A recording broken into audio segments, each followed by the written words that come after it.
Bonjour à tous, aujourd'hui on se retrouve avec Thibaut qui va nous partager un petit peu son expérience avec Aria et du trading en général. Donc bonjour Thibaut.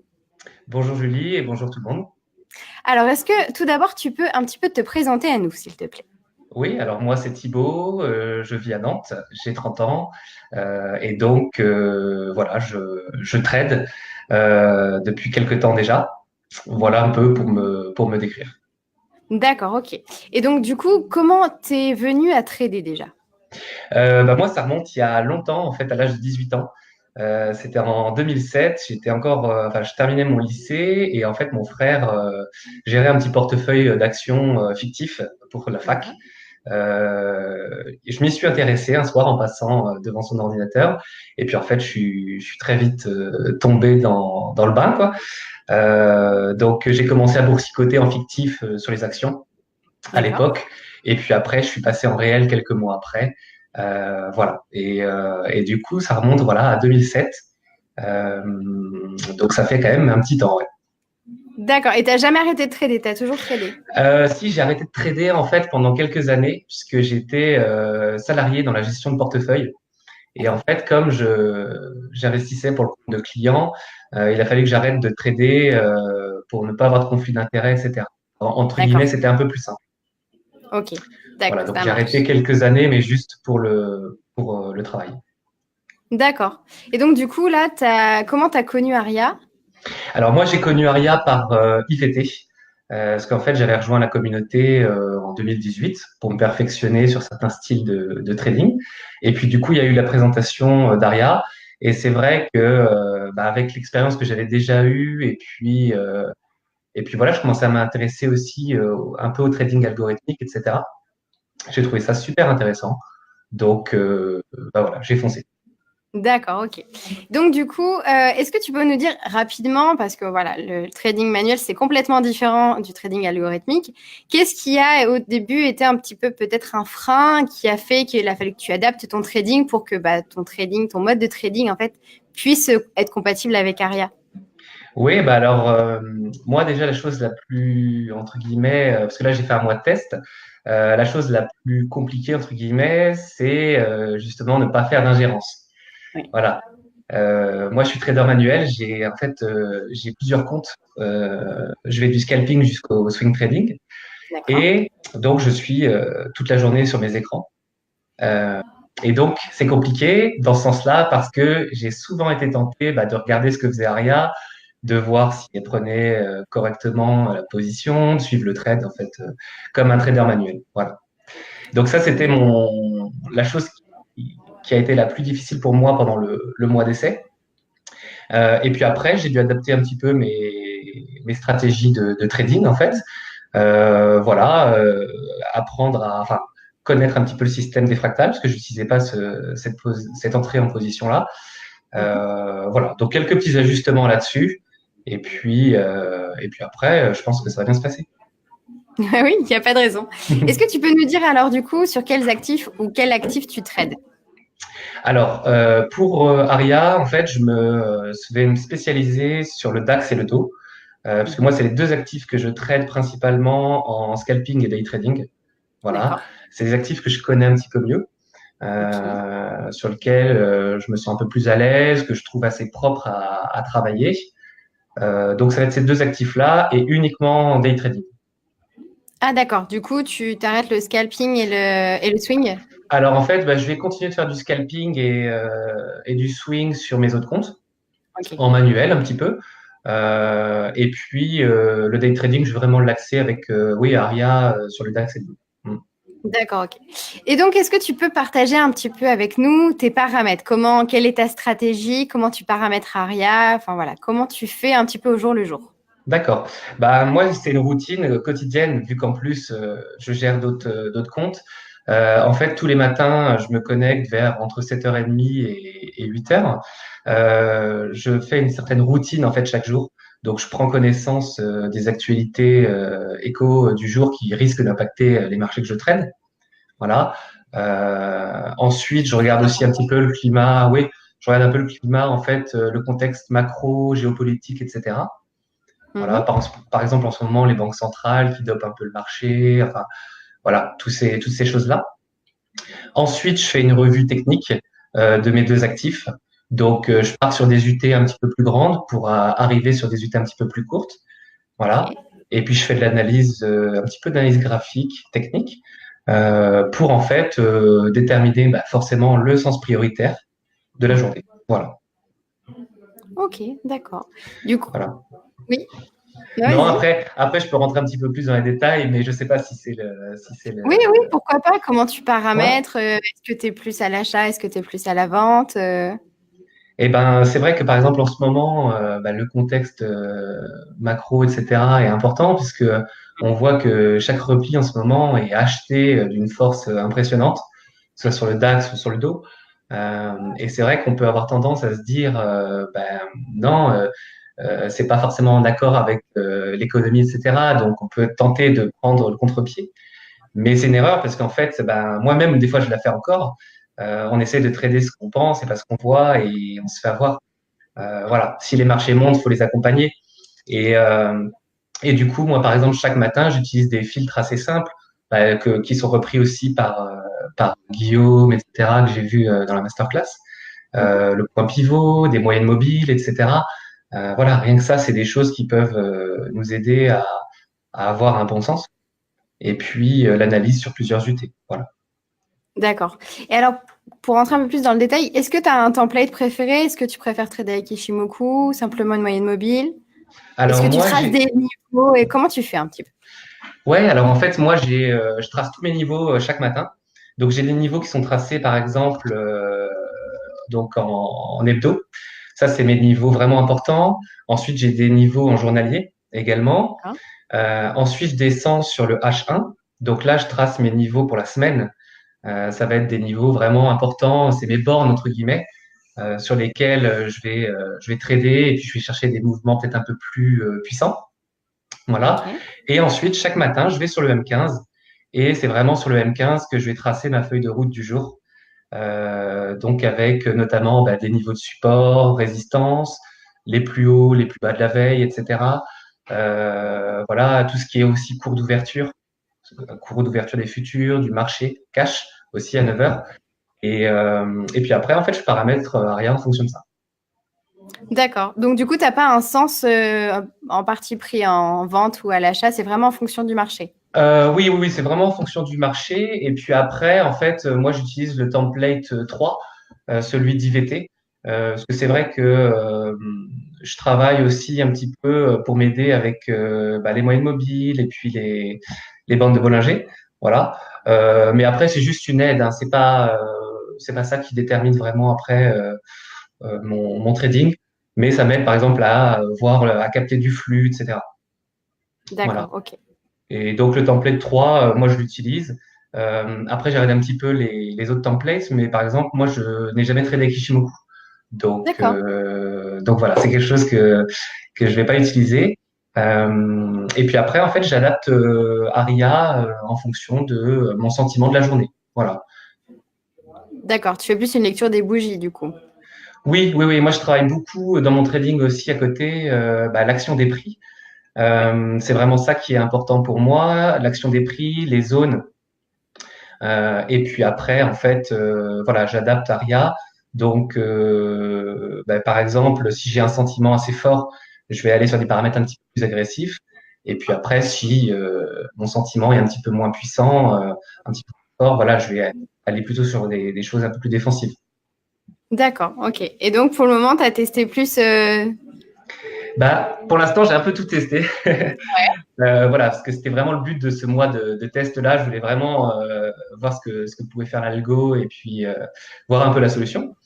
Et c'est super intéressant. Donc j'ai un petit peu tout testé. Et puis le système d'entrée en position des fractales est super. D'accord. Ça me convient bien, même si avant je ne tradais pas tout à fait comme ça. Du coup, je vais éviter avec Aria le trading en range et puis vraiment m'intéresser aux mouvements assez directionnels. Voilà, sur le DAX et le Ok. Donc, toi qui as une bonne expérience quand même du trading, est-ce que tu aurais des petits conseils ou des petites méthodes à donner à nos pilotes, notamment, voilà, est-ce que as une discipline particulière? Est-ce qu'il y a des règles que tu t'es fixées, que tu ne déroges pas? Est-ce que tu peux nous dire? Ouais, tout à fait. Bah, c'est vraiment ça qui est le plus important en plus en trading, je pense. Moi, je l'ai expérimenté parce que bah, au fur et à mesure des années, forcément, j'ai commencé par avoir un trading très irrégulier. Et puis, en fait, après, quand on veut vraiment en faire son activité, bah, l'objectif, c'est de le cadrer au maximum. Donc, ne vraiment plus avoir un trading impulsif. Moi, les règles les plus importantes, c'est concernant bah, la psychologie surtout et la rigueur.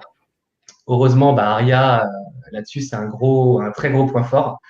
Parce que quand on regarde, je pense qu'environ, enfin, moi, d'après moi, je pense que 80% du trading, c'est basé sur la psychologie et le respect de ses émotions, enfin de ses règles. Puis après, 20%, c'est la technique, etc. Et donc, Aria, bah là, déjà, sur ce point de vue-là, elle protège notre capital, elle sécurise nos trades, etc. Elle nous donne vraiment un cadrage qui est très important. Et puis moi, après, si je peux donner quelques conseils aux gens un peu plus débutants, bah, ce serait fixez-vous des règles. Établissez-vous, par exemple, voyez une feuille de route, etc. Une sorte de routine, alors adaptée à chacun. Par exemple, les gens qui travaillent, bon, bah, ça peut prendre qu'un quart d'heure ou même pas, 5 minutes le matin. Voilà. Moi, j'ai un peu plus de temps, donc c'est vrai que voilà, c'est un peu plus long. Mais fixez-vous une routine, établissez des règles, en quelque sorte des règles d'or que vous ne devez pas transiger. Et puis, bah, si vous voulez transiger, moi, ce que je faisais, c'est que je me mettais une claque. Donc ça a le mérite d'être, voilà, Ah bah d'être oui, fait. c'est sûr. Et puis, bah, ça va cadrer votre trading en fait. Établissez un plan d'action sur quel marché vous voulez trader, quel style de trading vous voulez faire. Donc, vous définissez comme ça des bornes et puis après, des règles de money management. Voilà. Donc, déjà, dans Aria, il y en a beaucoup. Et puis après, on peut s'en fixer un peu plus, euh, voilà, en fonction de la situation de chacun. Mais c'est vraiment le respect de ces règles et le fait d'avoir un trading qualitatif qui est important. Du coup, est-ce que toi, tu peux nous donner tes 2 principales règles d'or, par exemple? Ouais, alors bah, ma première règle d'or, c'est préserver mon capital. Donc bah, ça, Aria, là-dessus, il n'y a pas à dire, c'est la plus belle invention, avec les 2% de perte maximum. Moi, c'est à peu près ce que je me fixais aussi avant dans mon trading. Donc ça, c'est la première chose. Et après, ma deuxième règle d'or, justement, c'est d'avoir un trading qualitatif. Donc, pas de trading émotionnel, pas d'overtrading, voilà, suivre ses règles et puis sa chronologie, son plan d'action chaque jour. Voilà. Et puis après, de toute façon, la technique, ça vient petit à petit et on apprend à analyser de mieux en mieux les choses. Oui, ça c'est sûr, ça vient avec le temps, effectivement. Donc, est-ce que tu aurais, pour finir, un petit peu quelque chose à nous dire, enfin, ce que tu penses d'Aria, qu'est-ce que tu pourrais dire à des personnes qui savent pas trop si ça peut leur correspondre, notamment des personnes qui traitent déjà en manuel? Qu'est-ce que tu pourrais dire à ce propos? Bah moi, je pense qu'Aria est vraiment une très bonne solution. C'est vrai que voilà, comme ça gère tout le côté émotionnel, money management, et puis entrer en position avec gestion après du trade, je pense que c'est vraiment un excellent outil qui est mis à disposition des traders.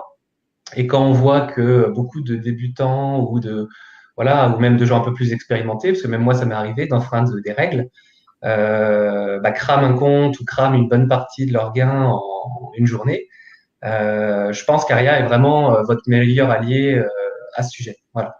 Donc, pour moi, je pense que c'est vraiment un outil très important. Et je pense qu'à l'avenir, de plus en plus de traders particuliers aussi se tourneront vers le trading algorithmique ou semi-automatisé, parce que je pense que c'est vraiment bah, une chose, enfin, un bon moyen bah, voilà, pour évoluer dans l'avenir. Oui, bah ça c'est sûr que oui. Quand on se bat avec les mêmes armes que les autres personnes, enfin, voilà, que les institutionnels qui sont sur les marchés financiers, c'est sûr qu'on a un petit peu plus de chance quand même, même si on est particulier, débutant, etc. Donc, Ouais, ouais, ça tout à c'est sûr. fait. Et Ça puis, c'est sûr. bah, voilà, moi, je voyais quand j'étais salarié, il y avait quelqu'un dans la société qui était risk manager. Et son rôle, c'était de gérer le risque justement des gérants. Donc quand le risque en fait est géré par quelqu'un d'autre ou un algorithme, au moins il n'y a pas à se préoccuper de ça. On sait que le trading sera cadré quoi qu'il arrive, et je pense que c'est la meilleure chance que puissent avoir tous les traders débutants ou même un peu plus expérimentés, parce qu'un jour on finit toujours par, comme disait Guillaume, voilà, enfreindre ces règles. Ça, c'est sûr. On a tous les moments de creux de la vague où on se dit, Ouais, bon, voilà. allez, c'est bon, je vais y arriver mieux qu'Aria, bien sûr, bien sûr. Et Ouais, puis ouais, tout à fait. après, on arrête l'ingérence parce qu'on voit qu'elle y arrive mieux que nous. Tout à fait, Donc ouais, ouais, ouais. on va passer par là. Donc voilà, moi je trouve que c'est vraiment une très belle chose et un très beau projet, et je pense que l'avenir est très prometteur pour Aria, et j'encourage tout le monde, voilà, à franchir le pas et puis ne pas hésiter. Ce sera un très bon investissement plutôt que de cramer un compte. Il vaut mieux payer une licence et voilà, et y aller. Alors, on a juste un petit commentaire, une petite question qui dit, donc, petite question pour Thibaut qui a l'air très à l'aise avec les règles que tu t'imposes. Est-ce que tu arrives toujours à les respecter et comment tu as réussi à avoir cette discipline? Alors non, je ne les ai pas toujours respectés. Euh, Moi, j'ai perdu 80% d'un compte en 2011. En juillet 2011, en fait, à l'époque, je tradais les actions françaises, et D'accord? en fait en swing trading, et j'étais surexposé avec du levier, etc. Et D'accord? un matin, enfin pendant un soir en juillet 2011, la note des États-Unis, le triple A, s'est fait dégrader par les agences de notation, et le lendemain, tout a ouvert avec un énorme gap baissier. Et moi, j'étais en levier 5 via le SRD à l'époque sur Crédit Agricole. Et Ouais. donc, je crois que ça va ouvert avec un gap de -6, -7. Mais moi, j'avais un levier 5 dessus. Voilà. Ouf. Donc, j'avais pas coupé mes positions dans la journée, pensant que ça allait remonter, comme tout bon débutant. Et en fait, j'ai perdu 80% de mon compte, je crois, en 2-3 jours. Ouais. Voilà. Et puis après, j'ai été très cadré ensuite dans mon métier en tant que salarié. Et ensuite, sur mon trading en compte propre depuis, oui, ça m'est arrivé de refaire des erreurs. Euh, oui, oui, ça m'est déjà arrivé d'enfreindre des règles, par exemple d'avoir 2% de perte maximum, et d'avoir mal calculé mon exposition, etc. Ça, c'est une chose d'ailleurs que Aria fait bien, puisqu'elle calcule la taille de l'eau automatiquement. Et puis en fait, quand le stop s'est fait exécuter, je me suis rendu compte que voilà, j'étais au-delà de ma perte maximum. Ouais. Ah ouais. Ah oui. C'est Donc l'avantage voilà. avec Aria qui calcule tout toute seule, c'est sûr. Voilà. Donc ouais, ouais, non, non, je veux dire, on reste des humains. Moi, je pense pas être forcément un bon trader, etc. Mais le but, c'est vraiment de diminuer le risque. Et même les excellents traders qui ont des très bonnes performances à long terme, c'est des personnes en fait qui gèrent très bien le risque. Donc moi, mon conseil, ce serait vraiment ça, quoi. Ok, merci. Bon, voilà, Boris, tu as la réponse à ta question. En tout cas, je te remercie vraiment beaucoup, Thibaut, pour tous ces précieux conseils. Je pense que voilà, c'est important aussi de partager avec la communauté, surtout quand on a des bonnes connaissances en trading, comme c'est ton cas. Donc, en tout cas, merci beaucoup. Et puis, De voilà, rien. on a hâte de trouver, sur les réseaux et sur le hashtag WeLoveAria. Merci Ouais, beaucoup à tout à toi. fait. Avec plaisir. Merci beaucoup. Bonne soirée à tous. Bonne soirée.